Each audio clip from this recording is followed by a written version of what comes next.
Halo guys, sama di sini siap menemani waktu baca kamu. Hai, gimana hari ini?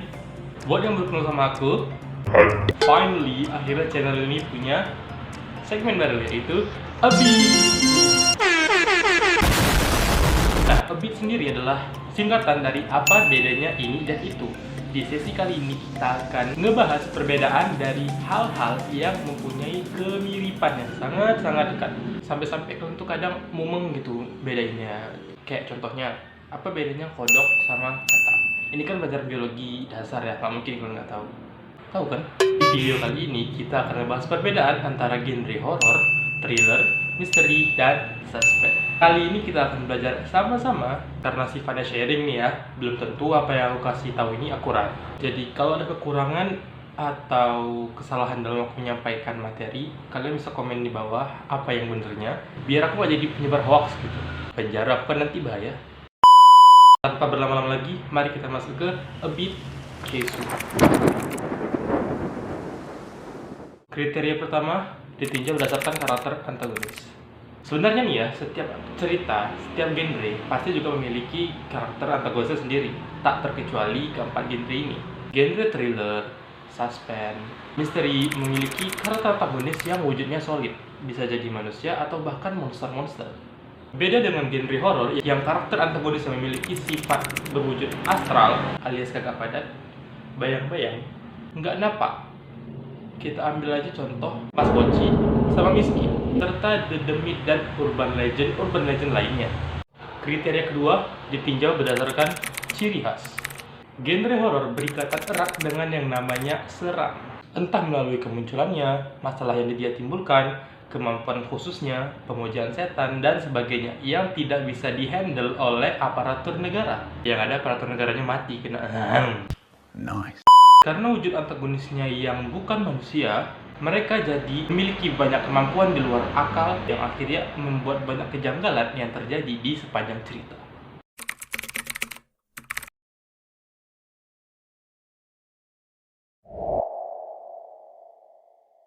Genre thriller punya kata aksi, ancaman untuk mendeskripsikan dirinya.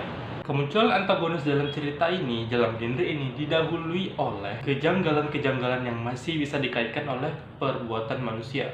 Entah tata letak barang di tempat yang tak seharusnya, penyabutasan, atau bahkan langsung mengancam karakter utama dengan barang-barang seperti surat kaleng, Ini bukan kaleng sih. kaset. Thriller lebih berfokus pada tindakan karakter, dan kita akan disoroti bagaimana sang protagonis survive dari teror-teror yang tak henti-hentinya ini. Sedangkan si antagonisnya barbar nih, memburu si protagonis. Thriller biasanya sering mempertemukan mereka dalam satu frame. Cie ketemu soulmate. Stop it.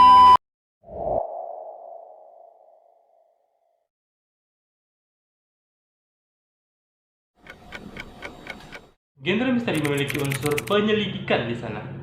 Iyalah, memang di thriller kita juga disuguhkan bagaimana pihak polisi itu mencari tersangkanya, mencari sumber masalahnya. Atau mungkin di genre horor, bagaimana si karakter utama mencari siapa sosok sebenarnya yang menghantuinya, apa maunya, dan gimana cara nanganinnya. Namun khusus di misteri, antagonisnya lebih pasif daripada di genre thriller.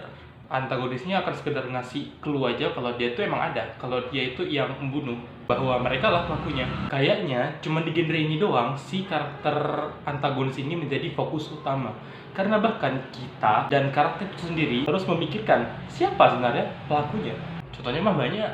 Yang pasti seriesnya Agatha Christie, karena itu semua rata-rata misteri sih. Apalagi tokoh utamanya detektif Poirot, ya kan namanya gitu. Kayak kontestan Dangdut Akademi deh. Om Poirot Irama. Begadang jangan begadang.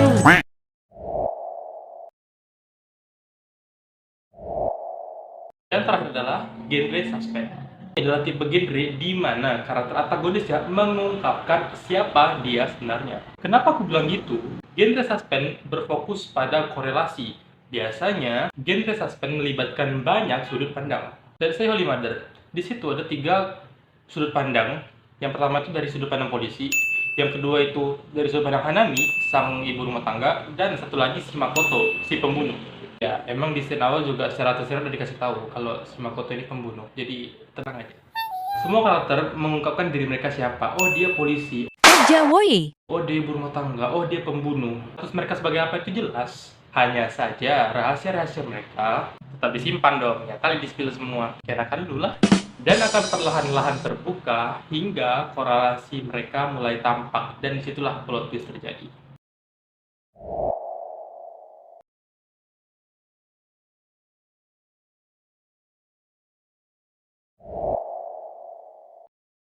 Kriteria ketiga ditinjau berdasarkan keadaan karakter utama.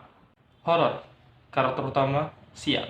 Tak jarang, hal-hal janggal dipicu oleh kelalaian karakter utamanya sendiri. Entah buang air kecil sembarangan, padahal di depan dia ada WC. Bawa benda aneh dari tempat yang aneh ke rumah. Tapi kebanyakan cerita ini bermula ketika mereka pertama kali datang ke sebuah tempat baru. Entah rumah, perkebunan, macam-macam lah. BTW sorry guys ya kalau banyak kali suara-suara yang nggak jelas karena ya rumah gue di depan jalan. Karena siang lagi. Agak kesel juga sebenarnya dengan genre yang satu nih. Soalnya karena mereka udah tahu tempat dan lingkungannya itu aneh, tapi tetap aja lanjut. Pengen dipukul. Thriller, karakter utama buruan. Genre thriller biasanya memosisikan karakter utama sebagai buruan sang antagonis, terus diteror sampai si karakter utama merasa terancam, baik dia ada melakukan kesalahan ataupun tidak. Misteri, karakter utama penyidik. Genre misteri adalah genre di mana karakter utamanya berperan sebagai penyidik, sebagai orang yang menyelidiki kasus yang terjadi di sekitarnya. Entah karena korbannya adalah keluarga sendiri, atau memang dia yang menyelidiki. Di sini kita akan berinteraksi dengan polisi, forensik, dan profesi-profesi lain yang berhubungan dengan sebuah standar penyelidikan. Tidak seperti thriller, karakter utama akan mulai merasa terancam ketika bukti-bukti yang terkumpul merujuk pada satu orang. Suspense, karakter utama abu-abu. Di genre ini kita punya satu karakter utama yang dikelilingi oleh sudut pandang karakter lain. Karakter yang lain ini bisa jahat, bisa juga baik. Seperti yang aku bilang tadi, suspense berfokus pada korelasi. Maka dari itu, kita tidak bisa menyimpulkan secara gamblang apakah karakter utama kita ini mulia atau bejat. Mumeng, nggak apa-apa. Emang keempat genre ini saling terhubung. Dan guys, yang namanya film, novel, komik, itu nggak ada yang punya satu genre doang. Kan nggak mungkin misteri-misteri terus tanpa jumpa sama pelaku. Yang nanti kan ujung-ujungnya bakal ke thriller. Atau penyidik lagi nangani kasus pembunuhan yang ternyata kerjaannya si Saito Mirojim. Ya paling kita cuma bisa lihat porsi. Kalau di website atau aplikasi-aplikasi streaming nonton film gitu, biasanya akan kasih tahu genre yang ada di pojok paling kiri itu adalah yang lebih dominan. Yang penting kan kalian tahu bedanya apa. Oke, segitu dulu video untuk hari ini. Terima kasih buat udah nonton. Kalau misalnya kalau kalian suka, kita ketemu di next video. Sampai jumpa dan bye.